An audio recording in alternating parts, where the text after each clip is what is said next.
Hi, nice to meet you. I'm Trina, and about a week into October, I've decided to make myself an autumnal reading list.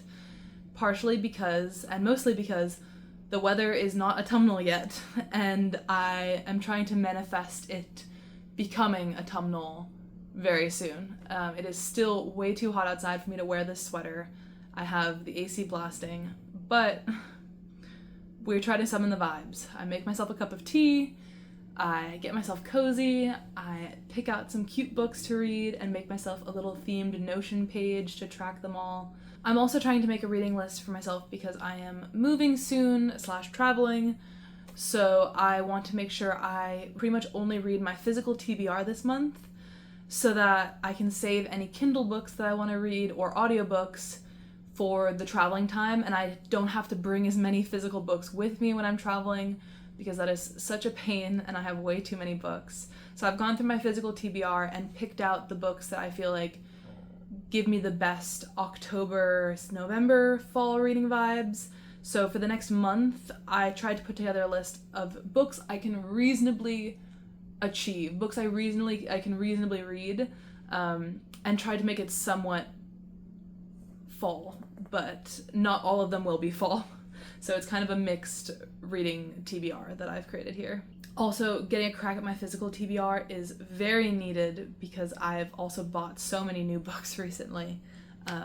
So I'm trying to replace those. I have to get through them. Starting off with my reading list, I have made myself little themed reading vlogs to categorize some books together and read them together as like a theme, which I'm hoping will motivate me to read them more. So I won't go into a ton of detail about these books because I will have videos that delve into them in great detail. But starting off, I want to read 4 fall, like very fall themed books, my 4 top fall themed books, which is If We Were Villains by M.L. Rio, which is a dark academia, fall, autumn at a university kind of murder mystery, I believe. I don't know a ton about it, but it's highly recommended in every single autumnal reading vlog, so I have to finally pick it up. I've been meaning to for ages. Then we have Northanger Abbey by Jane Austen. I also have a physical TBR classics reading list, a specific shelf just for my IRL books that I own that are classics, but those I'm trying to work through at a more slow pace so I can really enjoy each of them and like take them in, especially with Jane Austen, who is my favorite author. So this one I feel like is the most fall themed of the Jane Austen books that I have left. It's her take kind of on her Jane Austen's satirical take on the Gothic novel, so I'm looking forward to that. The next book for that vlog I don't have on me yet. It's Model Home by River Solomon. River Solomon is one of my favorite authors, so when I saw that they were releasing a haunted house, kind of somewhat a take on the haunted house horror novel on October 1st, I absolutely had to read it this month. I would read anything they came out with. It's just perfect that they came out with a new book just now and it's fall themed, so I will absolutely be getting into that in that reading vlog. And lastly, I have An Education in Malice by S.T. Gibson, which I believe is a YA romantasy that is a retelling of Carmilla, the original vampire story. I really enjoyed Carmilla, especially with the analysis of it in the beginning of the version I read, so I'm really looking forward to seeing what the YA modern take on the story is. I think it'll be really good. I think it'll be a good time, basically. I want some vampires, I want some spooky vibes, and I want to make up for the fact that I read Carmilla in May and try to bring back some of that Carmilla fall feeling into October. And then my other themed reading vlog kind of video that I'm doing is for some high fantasy books that I really want to get through, because these are chunky books that I need to read because I cannot bring them with me on a plane. It would just be ridiculous. The first one is Malice by Gwynne, which I've already started a little bit of, but it's taking me a while because it's 600 pages. This is an epic fantasy story following a wide cast of characters in kind of like a medieval fantasy set. I personally find medieval fantasy is very fall themed, very autumnal. I know not everyone thinks of that, but when I think of like autumn, I can picture like knights and medieval armor and all of that. So I'm doing kind of a fall fantasy kick right now, that this is first up on the list for that. And then my second TBR book for my high fantasy reading challenge is The Royal Assassin by Robin Hobb, which is the second book in the Farseer trilogy. I'm really looking forward to getting to this. I really enjoyed The Assassin's Apprentice, the first book in the series. So when I found this at a library sale the other day, I knew it was time to read the second book and continue on and not abandon the series. So I have to keep it going, and this is next up for that. Another book where I feel like epic fantasy, traveling through the landscape kind of imagery, that gives fall to me. I have some other books that are also fall vibesy in my opinion, and are also on my physical TBR. I may not get to them in October because it's quite a lot of books to read in October for the fall theme, but some of these I still think will bring up November vibes going into December, so I think they still work as fall books even if I don't get to them this month. Starting off, I have The Picture of Dorian Gray by Oscar Wilde. This is one of my Clothbound Classics editions, and while I just said that I was going to try to split up my classics readings this fall, so this book may end up rolling into December, I don't know. This cover gives December, but I'm told the story itself gives fall vibes, so maybe I'll get to it. This is a hard maybe for me, but I do want to read it before the end of the year. It just may not be as soon as I think, so I may end up having to travel with this copy. Then we have the not classic, but classic of BookTube. We have Ninth House by Leigh Bardugo. I have been meaning to read this for so long. I got it as a Christmas present 2 years ago, and I keep waiting for it to be the right fall autumnal vibe to read it, but I have not. I've been in reading slumps the last 2 falls and haven't got around to it, but I'm told that this has a murder in it. It's a little bit of a dark academia feel, maybe a cult feel. I don't know a ton. I've been trying to keep myself away from spoilers, but if I like this, then Hellbent will also be on my TBR, the sequel for this fall, and I really want to get this read before I travel because it has been on my shelf for so long, and I do feel bad that I haven't read it because it was a gift, and I have been wanting to. I really enjoyed Six of Crows by Leigh Bardugo when I read it a few years ago. It read a little bit younger. This is supposed to read more adult, so I am looking forward to that as well because I think I like Leigh Bardugo's writing style. And then I have Rebecca by Daphne du Maurier. This is a book that I also would not have assumed was fall vibes, but I just recently saw it on an autumnal reading list.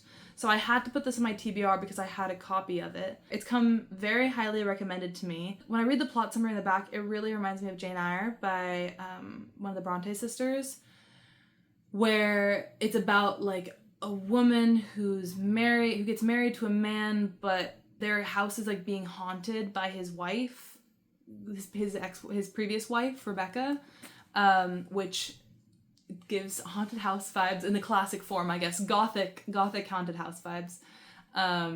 So I didn't realize it was kind of fall because I hadn't read the plot summary yet. So when I saw it recommended, I was like, I have to try to whip this out this fall, get through my physical TBR. While Jane Austen is supposedly a satirical take on the gothic, this is supposed to be more an actual gothic novel, which is great. I would love to. I don't think I've read a gothic novel, a real gothic classic before. So I am looking forward to working on this and seeing if I enjoy it as much as everyone online seems to think I will. And then these last 2 books are fall adjacent. I've decided that they're fall because I want to read them. The first one is Lighthousekeeping by Jeanette Winterson. I love Jeanette Winterson's books that I've read so far, but I've only really read her most popular novels, her most well-known novels. So this one is one of her like lesser known novels, I think, that some people I've read don't like as much. But I've heard it's set in a lighthouse, and it's a little bit absurd, as Jeanette Winterson always is in her writing. Strange things are happening, and I love that for her. I love her writing style. I love when she writes about absurdity. So I think this could really work for me. And maybe it's this copy as well, this like brown color. It is giving autumn to me. So I've decided that I'm going to read it this fall. And then lastly, for my fall adjacent books, I have Beloved by Toni Morrison. I don't think this is a fall novel, but I'm putting it here because I just saw it on a fall classics reading list. I don't know what about this book makes it fall. I don't know who decided that, but someone told me that it was. And I have been meaning to read this for a long time, so I will take any excuse that I can in order to read it. This is a classic by Toni Morrison about a woman in the aftermath of slavery living in the South, a Black woman living in the South after slavery, and the after effects. I imagine maybe it's a little bit about Reconstruction, the like racism in the antebellum period. I know very little. I like to go into my books blind, so I am trying to go into it without knowing too much about what happens. I know it will be gut-wrenching. So maybe the tears I'll cry while reading this book is what makes it fall themed, but I am really looking forward to reading this. Beloved by Toni Morrison. Another book that I have that's on my physical TBR and is not really related to fall, but it could be related to fall, is Greywaren by Maggie Stiefvader. This is the final book in the Dreamer trilogy, which is the sequel series to the Raven Cycle. I had a really great time reading these books this summer. I do feel like the Raven Cycle could give fall vibes, especially because there are some scenes in the Dreamer trilogy that take place in Cambridge, Boston in the fall, which means ultimate fall vibe. So I guess it could be kind of fall, but in reality, I just want to read this book because I've been putting off finishing the series because then it's over and then I'll be really sad. But I guess fall is the time for endings as well, the ending of summer. So I think it's good for me to read this last book and say goodbye to the series that I really, really loved and be done with it. And then I also have, as kind of like a fall romantasy, a little bit lighter read, I have Belladonna by, what's her name?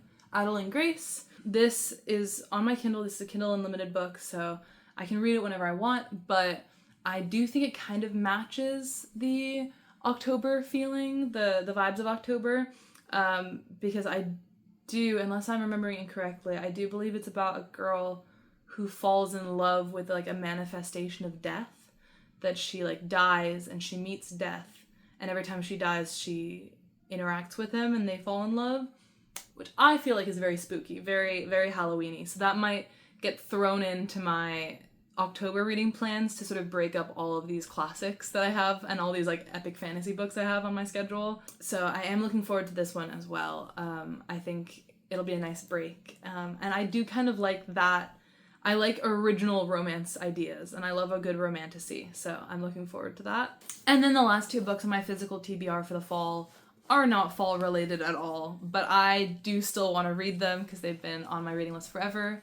The first one is Tomorrow and Tomorrow and Tomorrow by Gabrielle Zevin. I have this beautiful copy that has the main character's names, Sam and Sadie, on the edges that I found in just a random bookstore when I was in Sweden. And it's really beautiful on the inside, the way that it's done. I just love this edition. I've seen this so highly recommended online, and I do think it's my kind of book. You know, I've seen a lot of people say like, oh, nothing happens in this book. It's too much. But that doesn't usually stop me from enjoying a book, is when people say that. I still think that I can enjoy the book. So this is also my physical TBR for the fall. And lastly, I really want to read 1,000 Splendid Suns by Khaled Husseini. I recently read The Kite Runner and loved it, and it was really, really beautiful. And I know this is kind of the companion novel to that, so I think I would also just like to follow The Kite Runner up with this book in the next month or so before I sort of have forgotten the events of The Kite Runner. I want to read it while it's fresh. And also because both of those books were little library finds, so I really want to read them so that I can return them to the little library before I move. so that other people can enjoy them as well. I believe this is also a book set in Afghanistan, also set kind of in the context of after the Soviets invade Afghanistan and then leave Afghanistan. But again, I like to go in blind, so I don't know a ton more about this. It's not particularly autumnal, but it is on my reading TBR. Okay, and then lastly, I kind of just wanted to show you what my TBR looks like on Notion. I think it's cute. It's very simple, very basic, but it's inspiring me to want it to be fall, and it's inspiring me to want to read these books. But I have a little setup where I found a little fall cover image that's slightly pixelated because Notion headers don't agree with any images. And then I have the title of the book, the author, the medium, whether or not it's on my Kindle or a library book or it's on my physical TBR, and what about it makes it a fall reading book for me. Some of my notes are a little bit trivial. And then I have these cute little fall images from Pinterest at the bottom. Again, it is way too hot here, so hoping these fall images and this fall reading list sort of summons up fall for me. But I just wanted to show how I laid out this reading list. But yeah, those are all the books on my October-November autumnal TBR. Some are more autumnal than others, but all of them are getting me excited about fall reading. I'm so happy to not be in a reading slump this year and to actually be able to enjoy the fall reading. Hopefully the weather gets a little bit cooler so I can actually sit outside in a sweater soon. And maybe making this video will be what makes the weather finally change. We can only hope. But yeah, if you've made it this far, then thank you so much for watching. I hope you're having a great fall so far. Please feel free to leave a comment below. I would love to talk to some people about these books, whether or not you've read them and you liked them, or whether or not you didn't. Again, thanks so much for being here, and happy fall. Bye.